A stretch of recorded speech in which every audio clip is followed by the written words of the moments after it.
Hey everyone, my name is Dan and I'm one of the production officers for the Student Radio Association. And today I am lucky enough to be joined with Josh, aka Modestep.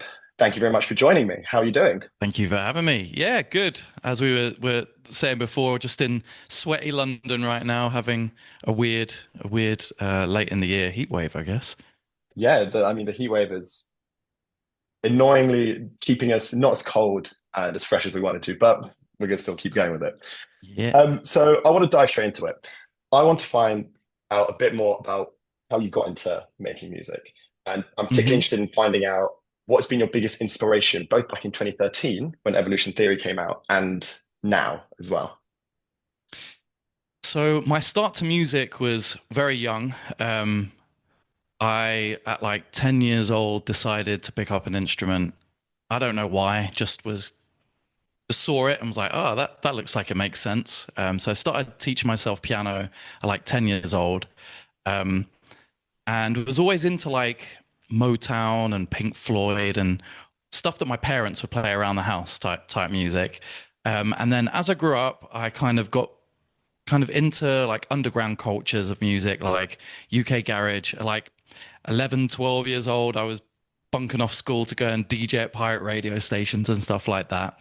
And then I went to university and kind of that underground culture kind of disappeared from my repertoire of music, and I got into rock and indie and everything was popping electro pop and stuff like that was going on back then. And during this whole period, I was writing music, producing music of all genres, recording bands, and it was just my life, really. And then it wasn't until just as I was finishing university, the uprising of dubstep happened. And as a producer, I was like, what is this? Like, how is this being made? This is like sounds that I've never really heard before. And the first thing I tried to make was, I think, about 6 months after I left uni, I was working at a retail job. And the first song I made was Sunlight and put it online. And then overnight, it got like a million views. So I went from leaving university to working in the Apple store and then handing in my notice 6 months later. And I've been touring, yeah, for about 15 years ever since then, really.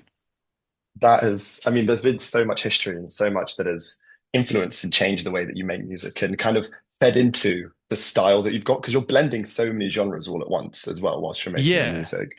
What Yeah. So go on. you mentioned your Spotify about like walking the line between live band and DJ, and I wondered if you could expand a little bit on that and blurring genres and getting kind of live instruments into your music and into your sets as well. So, like, when we started this, it was always we were all part of bands. Everyone who was the original members were all band people. And like, I would go to Reading and Leeds every year and see all my favorite bands. And like I said, at university, I was just massively into bands and band culture. So for us, it was just a no-brainer when we started making this music and it started popping off. We would see like other DJs and the way they perform, and it just didn't have the excitement that we would get from live performance and live instrumentation. And that's just something in my bones that when I hear things being performed with live instruments, it just creates a different emotional response from me. And it was always going to be a no-brainer. It was like when we do this and it's if it succeeds and we're going to go and we're going to put a band together and we're going to play these tracks live. And then that kind of fed into the production as well. I was also heavily influenced by The Prodigy and Pendulum and some of my early electronic music experiences was watching them play. And it just made sense to me. I was surprised that other people weren't doing it. And as a vocalist and producer, I always wanted vocals on the records. I wanted to approach it from like a band perspective and write songs. And a lot of my peers were just writing beats.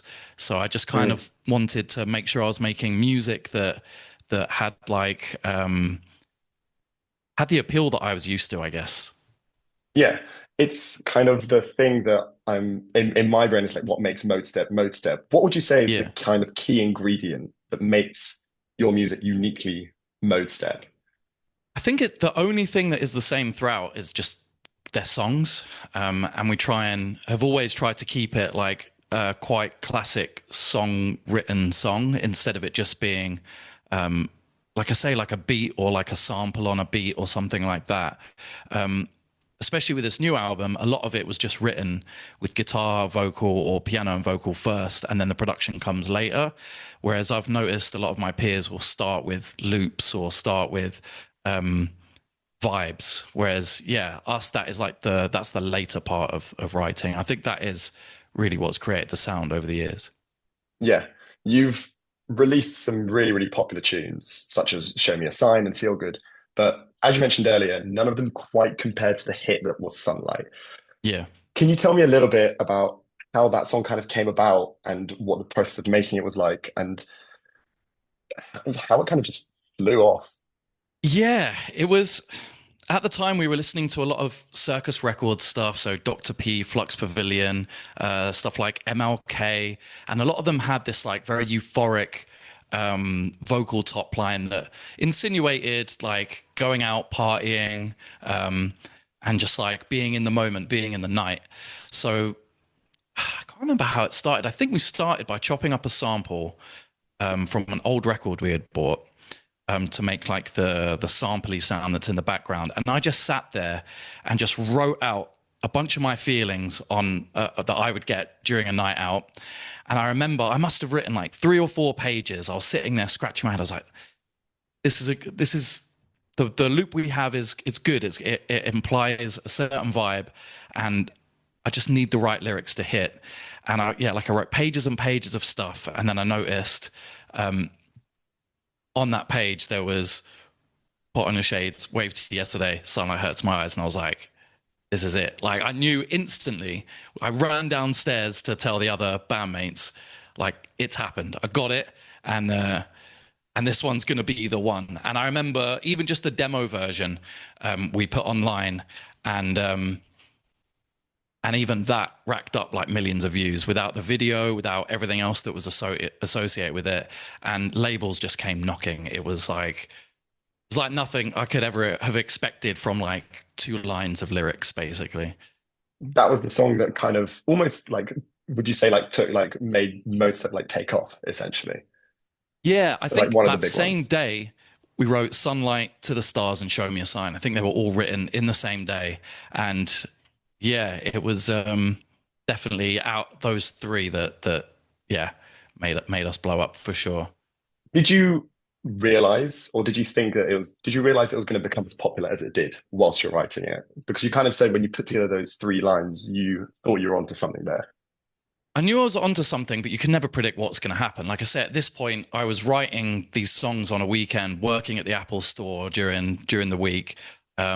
Could never predict it was going to be as big as it was. And to be honest, even during like the biggest tours we did, I still couldn't believe that it was as big as it was. It still didn't make sense to us. You know, we're supporting huge bands, playing main stage at Reading Festival and stuff. These are things that as a kid I couldn't ever even dream of. I was seeing my favorite bands on that very stage only 3 years before I was playing on it. So could never predict it, could never it was also a really weird time because dubstep just wasn't a thing. I mean, I remember on our first tour, we were touring it around America, and people were just like, "What is this sound?" And it wasn't like right now. There's like a massive culture around it. There's like certain things people wear, certain yeah, just like a culture around the music. But back then, it was nothing. It was just regular showgoers just being like, "What is this?" And that was the excitement back then. Was it was a sound that it was unpredictable. We had no idea how big it could get, and clearly now you're getting people playing stadiums with this music. So I yeah, was going to say it's it's really taken off. yeah, especially in America, like has evolved into this whole other thing, really. Yeah. Now, you mentioned that you've played on like a lot of big stages and you've toured across so many different places, include and you like played at like Glasgow, Reading, EDC, Coachella. What in your mind has been your favorite or most memorable moment out of all the festivals that you've played? This might be a tough one. There's so many, but one does stand out. There's this free festival in Poland that it was called Woodstock Festival, and I think they had to change the name for obvious reasons. Um, Yeah. but it's a free festival there that just draws in people from the surrounding areas. You don't have to pay. It's a giant stage in the middle of a field, and there's no security, no one has any money, anything. People just trade. It's the craziest experience, and they draw in. I think the year we did it, there was 750,000 people, one stage, and I had Crazy. actually seen the year before Skindred had played it, and I was looking at the video of them playing it, and I was like, "Damn, that's one that you put on your CV. That's just it's so many people that you can't even imagine." Um, and the next year we got the email like, "Do you want to come play Woodstock?" And I was like, "Yes, yes, yes. I want that. I want that footage. I want that experience." And it was like a horde of zombies. Like you could not see the end of human beings. It just went on and on. And yeah, like I say, no security, no one telling people, policing, telling people what to do. Everyone just enjoyed the music. And I walked through the festival as well, and it just went on. It was like a city in its own. And yeah, for me, that's to this day an experience like no other. I'll never, I don't think I'll ever play to a crowd that big. I think it's actually in like the top 10 biggest shows of all time ever. So yeah, it's going to be impossible to top it. That's pretty mental. And also when you have festivals like that, even though they have no security, everyone has so much respect for each other and respect for the music and respect for the place where they are, and everyone's just out there just having a good time.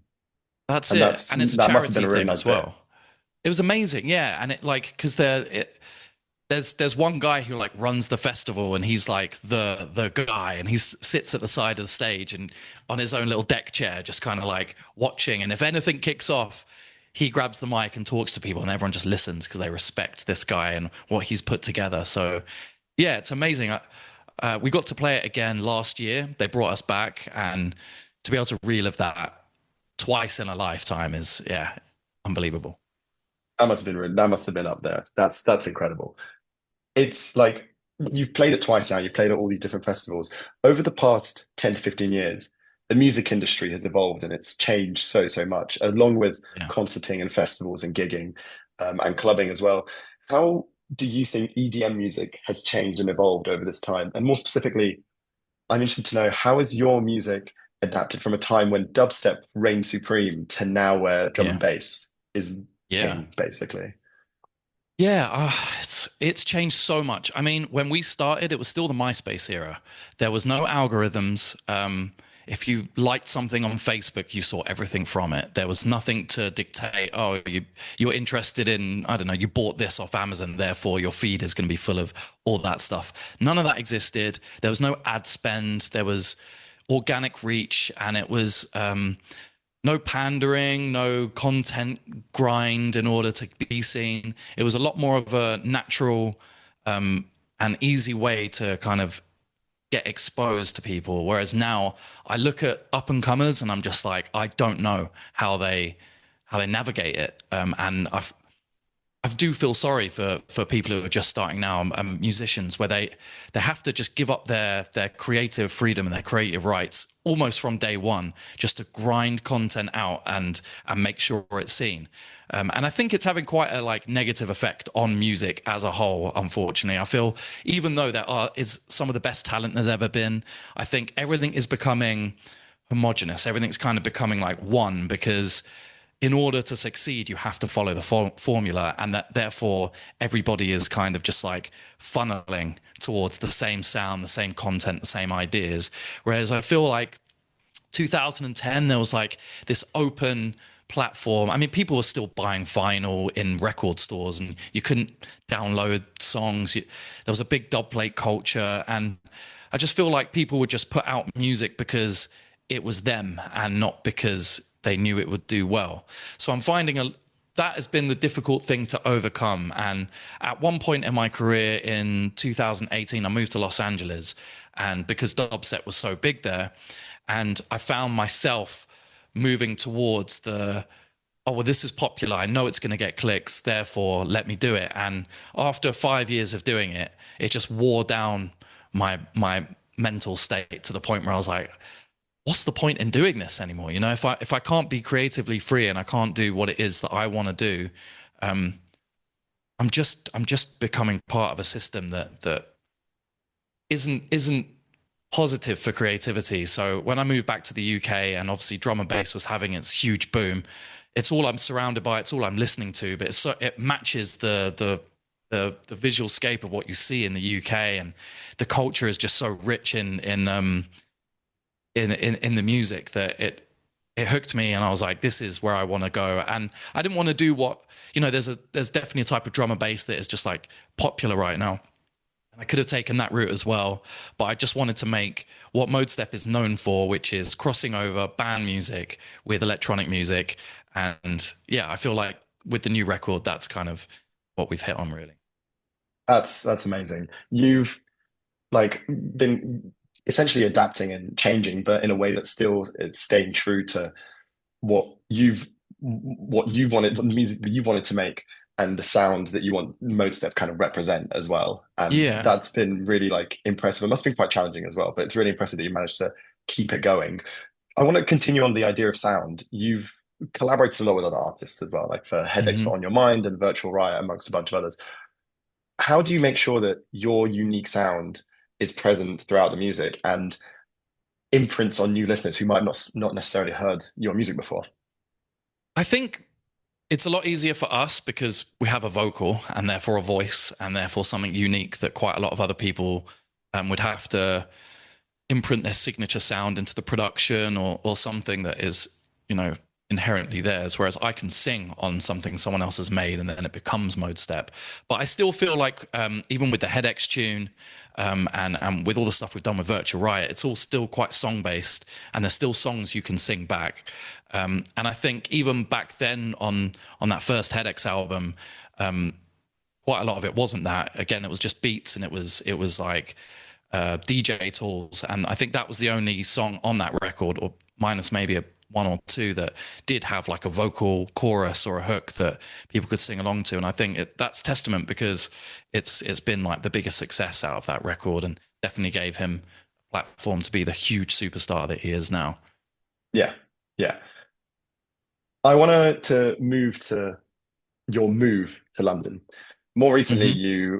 you said you moved from LA, you moved to London, and you released your new single, "Hang My Heart," at the beginning of July. Hmm.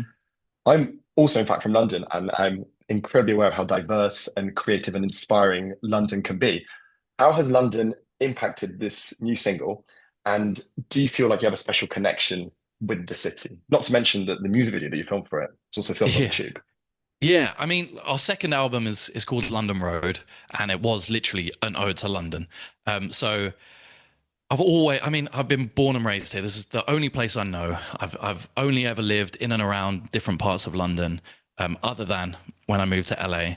So having that big contrast of being like in a grotty city with public transport, to going to America where it's like get in your car, go through a drive-through, go into air conditioning, palm trees, everyone talking nonsense, and just like completely different to, if someone wants to tell you something, they say it here. There's like a brutal honesty. There's a truth to the city that no other place has replaced in my mind. So coming back here, it was just like, it was just being set back in my roots, and like reminded of why it is I love this place more than anywhere else. But yeah, like I could get on the tube, put headphones in, and stare around, and there's just a sound to the city. And I think that is what has created all these incredible genres over the years that have all come from London, because it just feels a certain way. There's a certain type of like pissed off, aggy, dark, rainy thing that I just love. Absolutely love it. So, and just with the huge culture of like all the way from jungle breaks, UKG, bassline, all the way to D&B, modern drum and bass, like dubstep, original type of dubstep. And now I'm actually seeing it come back around, which is awesome. Like we've got 140 people just making that really raw UK sound again at 140 BPM. So yeah, there's just something about the city, man. It like breeds creativity. It Yeah, I don't know what to Yeah, say. It's the best. it keeps it going. And Hang My Heart is obviously kind of an ode to going out, similar to how you said Sunlight was also kind of speaking about going out in the Yeah. night. How is moving to London, or essentially how has that impacted on Hang My Heart? I want to hear a little bit more about Hang My Heart. So Hang My Heart, yeah, it is literally an ode to just a night out. On our album London Road, we had a track called Night Bus Home, which is basically a story about what most people have experienced living in London is like being on the night bus and seeing the craziest shit you've ever seen. I mean, from the age of like 17, 18, I was going out in central London and having to come back to where I lived. And the only way is the night bus. And I've seen everything from kids beating up other kids to I've seen a guy passed out on a train and people cutting his hair off while he's sleeping. Like you see the most fucked up stuff. I've been gassed on a bus before. Some kid just ran on the bus, released the CS gas thing and just legged it off. And everyone just like you see the maddest stuff. I mean, obviously you see people drunk. You make the best friends you've ever made on the night bus home. Everyone sings songs. Everyone acts like a British person on the way home. There's just a vibe that night buses create that is unpredictable. It can be scary. You can fall in love on a night bus. There's so many things. And Hang My Heart was basically the prequel to Night Bus Home. It was like getting to the venue, pre-drinks, getting on the train, going to where you want to go, getting lost on the train, taking the wrong train. Um, it's everything that as a Londoner on a night out you've experienced. And I thought, right, what better way to shoot a music video than literally just to do that? I strapped the camera to myself and just went out on night out. And that all the footage was just shot at Sin London in Brixton. And I felt like an absolute idiot going out with a camera strapped to me. And a lot of people were making comments, but the video is authentic, is exactly my experience for the last 20 years living in London. That happens every weekend. And I feel like that's why it's connected with quite a lot of people. That's amazing. That's really, really incredible. I feel like a lot of those same emotions. You talk about the night bus, talk about trying to go out. I'm surprised security didn't stop you when you came out with like a boom arm with the camera straps on the top when you were trying to get I had to into. get permission. That's good. That's good. I was going to say, like, I was listening to Hang My Heart the other day just before I went out, and I was like really pumped and like ready, and I felt it. So I completely agree with like all the thoughts about just an ode to it being a night out. I want to dive into your upcoming album, Give Up the Yeah, Ghost. It's being released on the 5th of September, I believe. that's right. Yeah. And you describe it as a return and reinvention. What's the vision for the album? So the album is kind of classic Modestep, but with everything that's happening in the world right now and the way technology is right now, adding a twist of what could happen in the future with not only the genre, but the city I love and the job that I love. And there's give up the ghost basically means when a machine comes to the end of its life. And I kind of feel like music industry wise and artistically, I'm seeing a lot of artists that are being treated like machines, being ground to the point where they're like mentally exhausted. And I kind of see that like AI and all of these technologies are very quickly going to replace a lot of things. And in very quickly, I mean, in like the next 3 years, we're going to see things take a very strange turn. So it's basically just a look at how that may be from my perspective as a musician and the things that I've seen over the last few years. And you've obviously got Hang My Heart on it, and you've got two other of your singles on it as well. What song are you most excited for fans to hear from the upcoming What album? song? It's a good question. Oh, there's so many, so many. Well, the next single that's coming out is with an artist called Cassiette that's called Limerence. And it does exactly what Mode Step has always been about and takes someone who's from a completely different world, like the metal rock world, and fused it with drum and bass. And I feel like it's such a great song. It's a duet, which like I don't think anyone has done for a really long time, both me and her singing on the song, which classically we've done in Mode Step albums across the board as well. Um, but yeah, that's one song that I think people are going to be really excited for, and that comes out just before the album as well. Exciting. So we even get to hear it before the full album comes out. And Yeah. to kind of tail end that little bit, what song are you nervous for people to hear? Because I always like asking this question to find out. Song am I nervous for people to hear?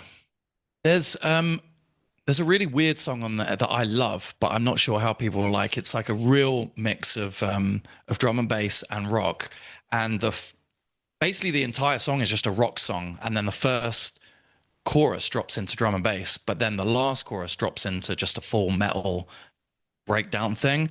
And I'm interested to see people's reactions. I've been playing it with the live show, and people just like, oh, and it like I've been meaning to do this with a Modestep song for a while, where like showing the how close metal and drum and bass is, like, and more so ever than now. Like, it's about as how as heavy and intense can you possibly make it, and we've always tried to tie those lines together. And I think that that song yeah, it's one of my favorite songs on the record, and I think it's going to take a lot of open-mindedness for people to accept because people who love drum and bass are going to hate the ending, and people who love metal probably will be weirded out by the first chorus. So yeah, let's see the response to that one. Going to be an interesting blend, but it kind of keeps going with the mode step feel of blending live music and EDM essentially in one. So I'm actually quite curious to hear it myself. That's going to be really good. Now, along with the album, I can only assume that you're going to have a completely redesigned and immersive live show. Yeah. How is the live show and hopefully the upcoming tour? How is that going to reflect the album? And when can we expect to hear about dates and locations? So we did a test run last weekend at a big festival in Poland. Seems to be a running theme, but for some reason, yeah. And it was at a rock festival, so it was we really had to win over the crowd, like we have to do at a lot of rock festivals. And it was with the new lineup, so we have new drummer, new bassist, new guitarist, who are all fresh, some of the best talent in the UK.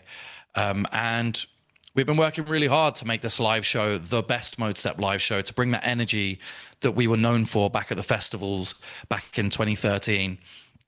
And yeah, I've been doing a lot of DJing stuff over the last 5, 6 years. And for me, the live show has always been the thing that stands out to be the experience that you really get to experience what Modestep is about. So I'm excited to tour it, and we will hear in, I don't know when this goes live, when this podcast goes live, but in the next 2 weeks from today, you will hear about all of the tour dates that we're announcing. So, Nice. yeah, I can't wait. We've chosen like very intimate, intense venues in the hopes that they're just the craziest shows you can ever expect to see.